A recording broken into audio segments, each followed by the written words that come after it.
ஏமாலே கைய வைக்கிற ஒரே ஒரு அடி தாண்டி கண்ணத்துல வச்சேன். அதுக்குன்னு கட்டின கனவுன கண்ட்ரோல்ல மச்சி இப்படி கைத்து மேலே கால் வைப்ப. கைத்து கல்யாணத்துக்கு முன்னாடி நம்ம லவ் பண்ணும்போது உன் ஃப்ரெண்ட்ஸ் கூட ஊர் சுத்தினியா? இல்ல. கல்யாணத்துக்கு முன்னாடி நம்ம லவ் பண்ணும்போது மேல கோவப்பட்டிருக்கியா? இல்ல. உன்னை கட்டினதுல இருந்து இது எல்லாமே நீயும் பண்ணிக்கிட்டு இருக்க. ரொம்ப சாரிமா. கழுத்துல கருட்டி டாக்டர் கண் கலங்கிட்டு இருக்கு. கொஞ்சம் கால் எடுமா.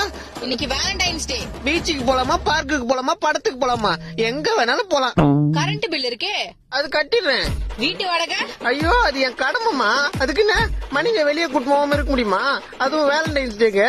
அதை தவிர வேற என்ன வேலை இருக்கு எனக்கு? காலை மட்டும் கொஞ்சம் எடுமா. என்னடா உள்ள சத்தம்? ஏதாவது பிரச்சனையா? செத்த பேருக்கு கேக்குறதானமா? என்னாச்சு? சும்மா ரீல்ஸ் பண்ணிட்டு இருக்கோமா.